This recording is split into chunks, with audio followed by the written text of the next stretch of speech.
You're not serious, Rachel said, staring at me from across the kitchen. I am. I've been thinking about starting something, a real business. She snorted. A business? With what money? I'll figure it out, I said quietly. I've been learning how to code. I've got an idea for an app. Rachel burst out laughing.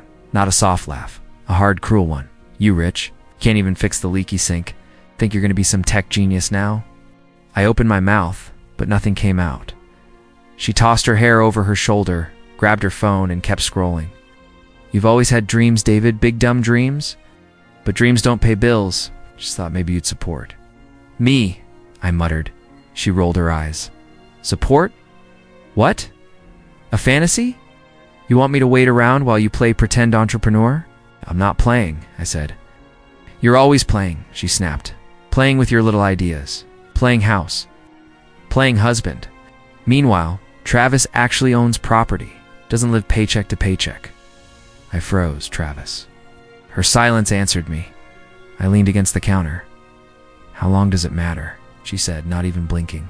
You already know. You're with him while we were. Don't make this dramatic, she interrupted.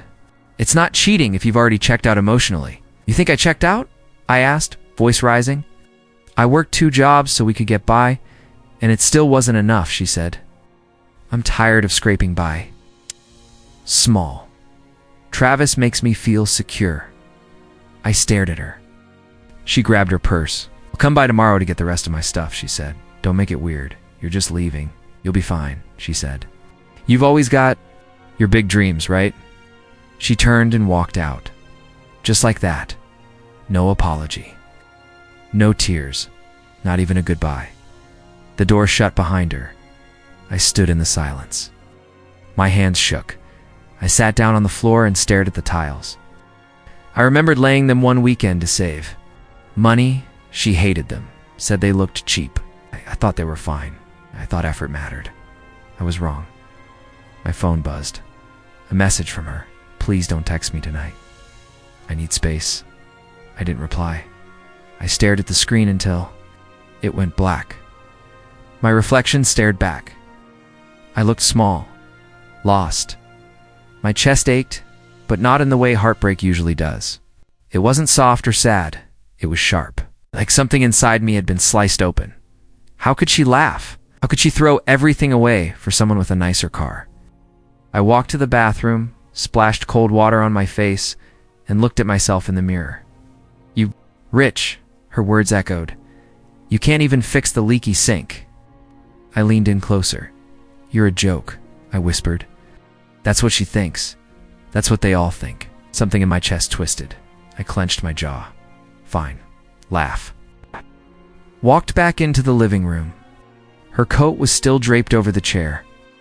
I grabbed it and threw it out on the porch. I opened every drawer she used. Tossed her makeup in a box, her favorite mug. I dropped it in the trash.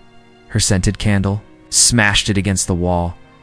I wasn't thinking clearly. I was bleeding, but not on the outside. I sat on the couch, breathing hard. I didn't cry, or didn't scream. I just made a promise to myself. No more dreams, I whispered. Only plans. I opened my laptop. Same one she said was too old to do anything useful. I pulled up my code.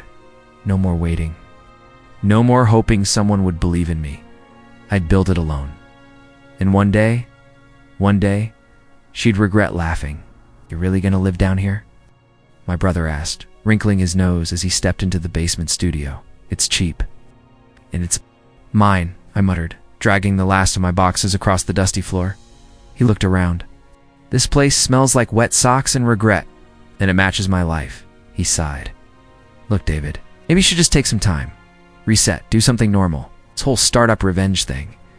It's not healthy, I snapped. I'm not doing this for revenge.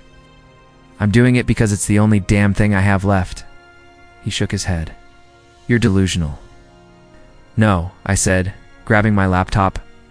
I'm awake now. He left after 15 minutes. Didn't even say goodbye. I sat down on the mattress and opened the laptop. No internet, no proper desk. Just a dream and an itch I couldn't scratch. Later that night, Mr. King, my landlord, knocked on the door. You alive in there? He grunted. Barely. He handed me a space heater. Gets cold down here. Pipes rattle, rats complain. You'll get used to it.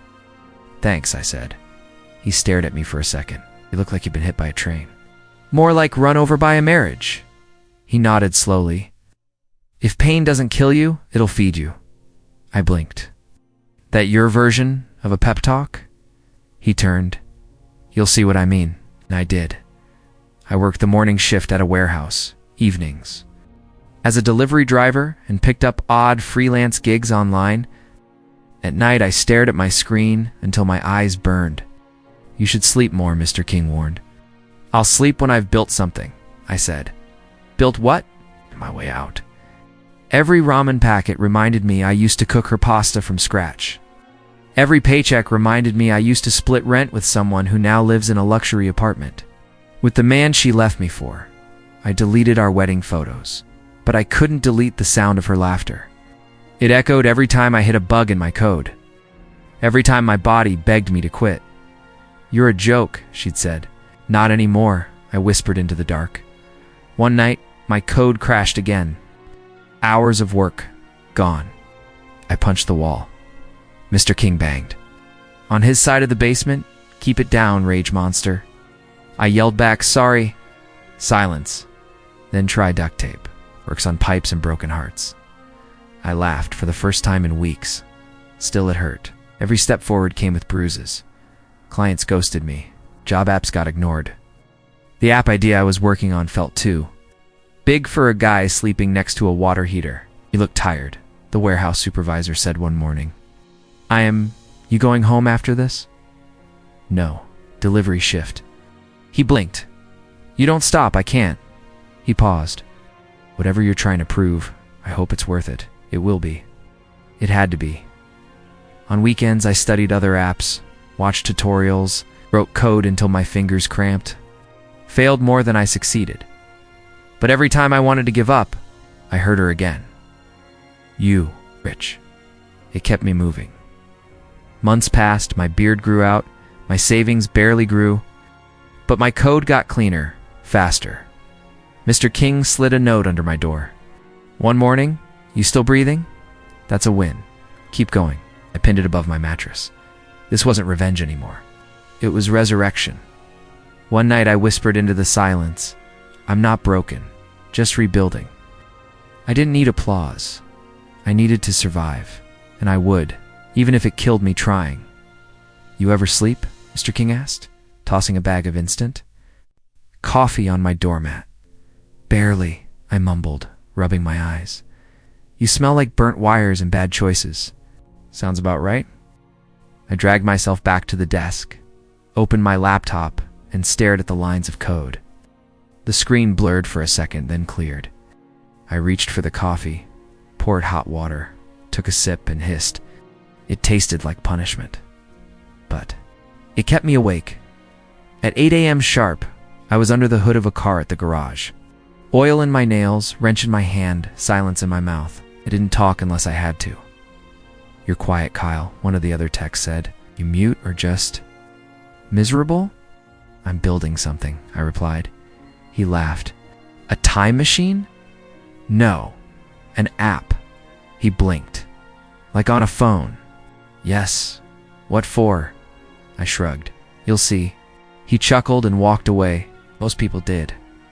After work, I'd go home, eat 2 boiled eggs, down another cup of coffee, and start coding. From 6 p.m. to 2 a.m., every night, every weekend, every minute. No parties. No scrolling. No calls. Just silence. You missed your birthday, my brother texted. I didn't reply. Still ghosting everyone. He messaged again. Still didn't reply. They didn't understand. I wasn't running from them. I was running. Toward something. Every time I felt like quitting, her voice echoed again. You, Rich. You can't even fix a sink. I typed faster, lines turned into features. Features turned into a product. One night, I stared at the screen, fingers shaking. It's ready, I whispered. Beta version. I hit upload. The next day, nothing happened. Day 2, still quiet.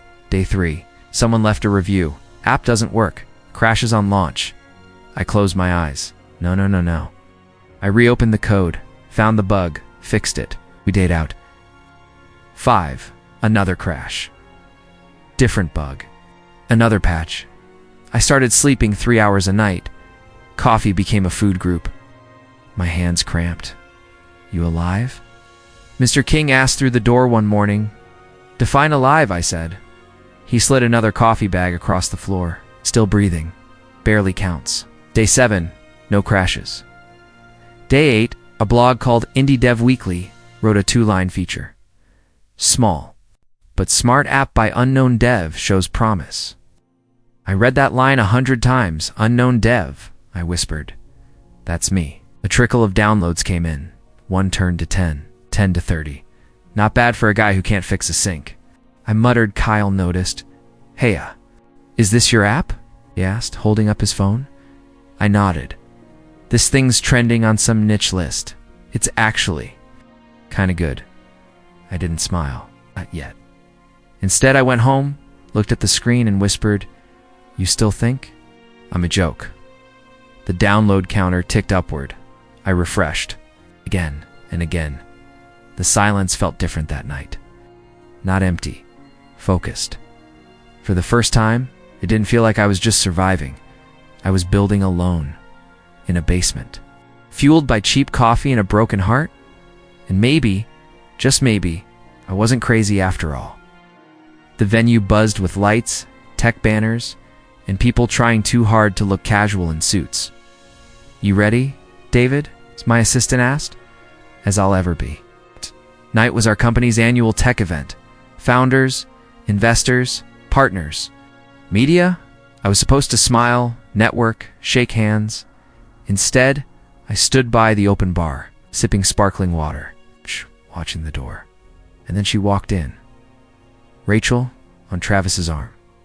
She wore red, not subtle, not accidental. She always dressed like the room owed her attention. He leaned down, whispered something. She laughed too loud. I turned back to my drink. You good? Kyle asked beside me, peachy. I kept my eyes low, but I felt her presence get closer. Someone said my name. She froze. Her eyes locked onto the massive banner behind the stage. David Carter, CEO founder. He watched it hit her. First confusion, then disbelief. Her lips parted. She said something to Travis. He looked up at the banner, dazed, and then at me. Color drained from his face. I didn't move. Is that him? I heard her whisper. He nodded.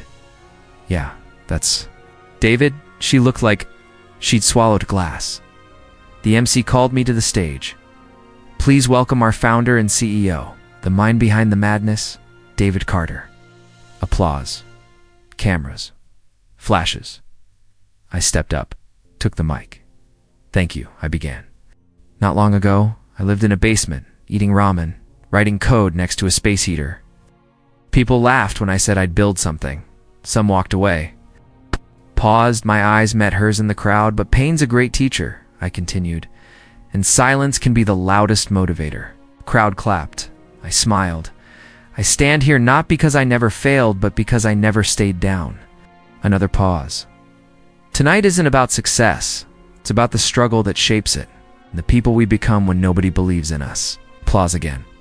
I stepped off stage. They all wanted to talk, shake my hand, snap photos, but I felt her approach before I saw her. David, she said softly. I turned. Rachel, you look different. So do you. She shifted awkwardly. I didn't know this was your company. You didn't ask. She looked at the floor. I didn't expect to see you like this. You mean standing up? Her eyes flashed. That's not what I meant. It's what you meant when you left. I was scared, she said. We were struggling. I didn't think you didn't believe. Silence. Travis didn't tell me you worked here, she added. I'm not an employee, I said. I own it. She blinked. Right. He joined her then. David, nice event, thanks, I said. Glad you made it. 8, he cleared his throat. Rachel wanted to come. I nodded. Of course she did. She stepped forward. You built all this? Yes, her voice cracked. By yourself mostly? With a little help from betrayal and hunger? She winced. I stared at her, steady. I don't hate you, I said. Her eyes filled. I didn't come for that. Good. I walked past her. I didn't look back. She came to see a show. What she got was a lesson. Word. Out. 700. My phone lit. Up. Rachel Mobile. I stared at the screen. I let it ring. It stopped, then started again. I answered. Hello? She exhaled. David. Hi. Didn't expect to hear from you. I wasn't sure if I should call, but you did. Pause. I saw you last week, she said. At the event? You were on stage? Different? Stronger? Like everything I used to hope you'd become.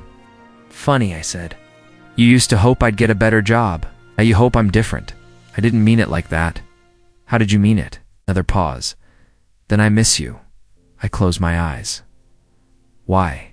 Because you're not who I thought you were. No, Rachel.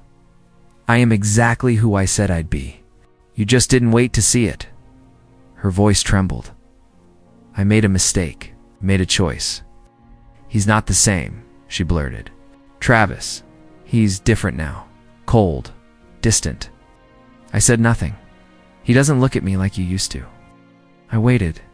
I didn't call to blame you, she whispered. I just wanted to hear your voice. To remember? Still? Laugh at people's dreams? Silence? Do you? No, she said softly. I do, I said. Not at dreams. Just at how hard I chased yours while ignoring mine. I was scared, David. Was I, but I didn't leave. She started crying. I thought you'd yell at me. I don't hate you, she sniffled. Then what do you feel? I finally love myself more than I ever loved you. Another silence. That's good, she said. I thought this call would be different, I admitted. Thought I'd be angry. Thought I'd want to prove something. And now, I just want peace. She let out a soft breath. You sound free. I'm sorry, David. I believe you. She waited. That's all. It's enough. I should go. Take care, Rachel. You too. I hung up. No victory dance, no revenge, just silence. And it felt clean. This view's insane, Kyle said, stepping out onto the balcony. I nodded. Used to stare at this skyline from a basement vent. You earned it. I didn't reply. Just watched the traffic glow beneath us. The penthouse was quiet. Glass walls, marble floors, air that didn't smell like struggle. I'd made it whatever it meant. Your app's public now, Kyle said. Stock's climbing. Investors are buzzing. Could probably buy that whole block if you wanted. I don't want the block, I said. I just want it to be. Sini clapped my shoulder. They see you now. The next morning, I walked into the office and found an envelope on my desk. From Travis. Inside, a short resignation letter. No drama. No blame, just a line at the bottom. Thank you for the opportunity. Travis leaving? My assistant asked. Yeah? You want me to schedule an exit interview? No need. He came by later, hands in his pockets, eyes lower than usual. Hey, he said quietly. Hey. Just wanted to say goodbye in person. I nodded. Appreciate that. I know I wasn't the easiest to manage. You weren't the hardest either. He chuckled once. I learned a lot here. I hope so. He looked up at me for the first time. Really looked. You always seemed familiar, he said. But I didn't place it until Rachel said your last name again. I said nothing. You're him, aren't you? Still nothing. She never told me the full story, he added. But I figured it out. Eventually, I extended my hand. Good luck, Travis. He stared at it, then shook it. You built something real, he said. Most people don't. I built what I needed. He hesitated. She still talks about you, I'm sure. Do you ever think about her? No. He nodded. Fair. Then, he left. No parting shot, no apology, just quiet defeat. Later that day, I sat in the boardroom with the team, some of whom once ignored my emails, declined my pitches, brushed me off like I was background noise. Now they called me Sir. Next. Steps? Someone asked. We scale. We expand, I said. and we never forget where we came from. After the meeting, I stood at the window, sipping coffee. No rage, no revenge, just peace. This was who she walked away from. Not for who I was, but for who I hadn't become yet. She gave up too early. I just never stopped. You ever think about what it all means? Kyle asked, sitting across from me in the rooftop lounge. What means? All this, he said, gesturing at the city, the office tower, the noise below. Money, success, everything we chased. I stirred my coffee. Not as much as I used to. You're a millionaire now. Probably more. Doesn't feel real? It does, but not the way you think. He raised a brow. Then how? I don't feel rich because of the money. So what made you feel rich? Forgiving her? I said. Forgiving myself. He leaned back. That's deep. It wasn't about proving her wrong. Not really. Could have fooled me. It started that way, I admitted. Changed. He nodded slowly. I get that. I used to think revenge meant shouting from the top, rubbing it in. Now I know the loudest revenge is silence. Kyle smiled. You always were the quiet type because I was listening. What? To every word that broke me. He didn't speak for a moment. Then, what do you think she'd say if she saw you now? She did, and she cried. Did that satisfy you? No, I said. It freed me. Big difference. A huge one. I stood, walking toward the railing. The city stretched forever. I used to look up at these buildings and feel small. Now I look down, not out of pride, perspective. I built something, Kyle. Not just code, not just a company. I built me. He joined me. Takes guts. Takes heartbreak, I said, and time. What now? I keep building, helping people who feel like I used to. Basement dreamers? I smiled. Exactly. You think she regrets it? Maybe, I said. But that's not my story anymore. He looked at me sideways. So what is your story? I took a deep breath. I'm the man they laughed at, the one they left behind, the one they counted out. And I didn't just come back, I came back. Better, Kyle chuckled. You ever say I told you so? I shook my head. I never had to. He grinned. Now that's power. I know, I said. That's peace. My phone rang while I was elbow deep in a car engine. Unknown number, I muttered, wiping my hands on my shirt. Probably spam. I almost ignored it, almost, but something told me to answer. Hello, hi. Is this David Carter? Who's this? This is Mel from Silver Peak Ventures. Saw your app in Indie Dev Weekly. Our partners are interested. Can you come in tomorrow? I blinked. This isn't a prank, right? She laughed. No prank. You think you've built something worth seeing. I stared at the oil-stained floor. Yeah, I'll be there. The line clicked off. Who? Was that? Kyle asked, walking by. Just someone interested in my app? He raised a brow. For real? For real. I didn't sleep that night. I didn't even sit down. I just paced around the basement talking to myself like a madman. This is it. Don't mess this up. I showed up to the firm the next morning in a wrinkled button-up and borrowed tie. Mel greeted me in the lobby. Nice to meet you in person. You too. Sorry for the look. Startup budget. She grinned. You're not the first. Me to a glass room where two guys in suits waited. One of them spoke first. I'm Greg. This is Lyle. We reviewed your user data. The interface needs work, but the retention rate's solid. You've built this alone. Every line of code. Greg leaned back. You're a mechanic. Was until 5 minutes ago. Lyle smiled. We'd like to offer you a deal. It's not huge, but enough to build scale and hire some help. How much? I asked.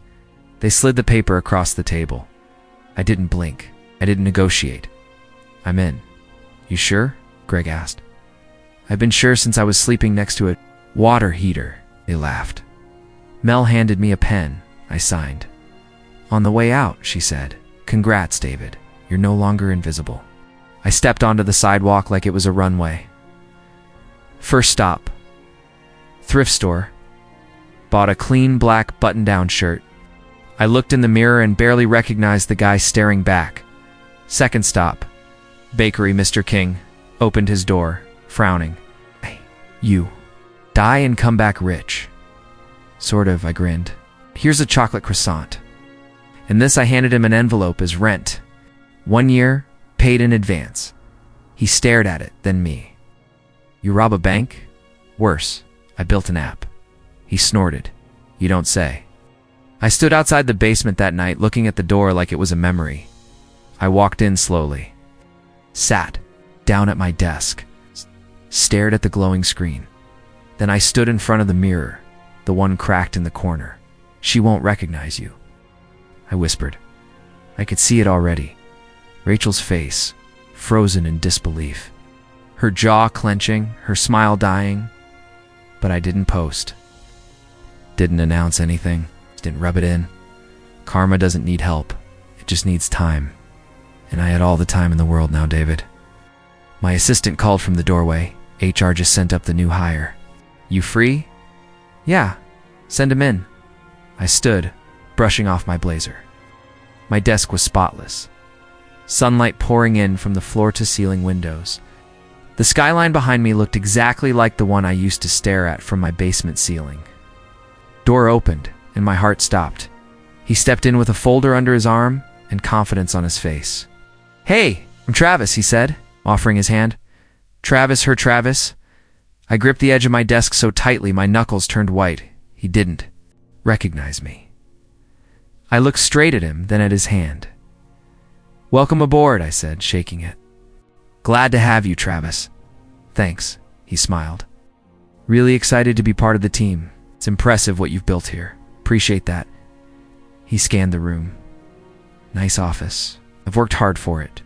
He laughed lightly. Guess you're the brains behind all 3 startups, huh? I suppose. And I can't even get my wife to stop talking about this place. She's the one who told me to apply. I tilted my head. Your wife? Yeah. Rachel. You know, the one who always says she could spot success from a mile away? I smiled, a slow, careful smile. Smart woman. He laughed again. She really is. Have a seat, Travis, I said, gesturing to the chair. Across from me, he sat. No clue who I was. You said you're taking the ops lead role? Yeah. HR said you needed someone to scale systems across all 3 offices. I've done similar work before. At Straighten Tech and Blaine Capital. Impressive. Resume, thanks. Honestly, I'm just lucky. Right place, right time. Funny how life works, I said, watching him closely. Right? He adjusted his tie. This place has a reputation, though. It's fast-paced, innovative, elite. I leaned forward. Can you handle it? I think so. You think? He blinked. I know I can. I know I'll need to catch up. We'll need more than that, Travis. He nodded quickly. Totally. I'm ready to learn. Good. Silence hung in the air for a moment. I studied him, the man Rachel threw our marriage away. He looked older, stressed. Probably still thought he'd won. He had no idea. I stood up. Well, welcome to the team. HR will get you started. Rose with me. Seriously, man, I appreciate the opportunity. You'll earn it. He held out his hand again. This time I didn't hesitate. See you around, Travis? He left. The door clicked shut. I sat down slowly. Laughed once. Just once. Under my breath. She sent him to me. She sent him to me. I didn't need revenge. Fate just handed me a front row seat to his unraveling. Travis, do you know what the API endpoint controls in this version? I asked during the product meeting. He hesitated, flipping through his notes. I thought the endpoint directed the user logins. No, I said calmly. That's V2.3. We're in V3.1 now. All right, sorry. The room fell silent. Engineers stared. A junior cleared her throat and pulled up the correct documentation. I'll review it later, Travis mumbled. Please do, I said. The meeting ended.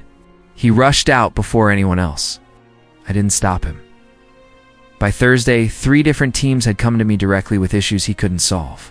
I didn't micromanage, didn't correct him in front of everyone, not always. I let his work speak, and it was loud. "Hey," he said, cornering me outside the elevator. "Do you have a second?" I nodded. "Walk with me." Headed down the hall, silence thick between us. I wanted to ask. Ask? He started, "You ever feel like you're in over your head?" I glanced at him. What do you mean? "This job, everything's fast.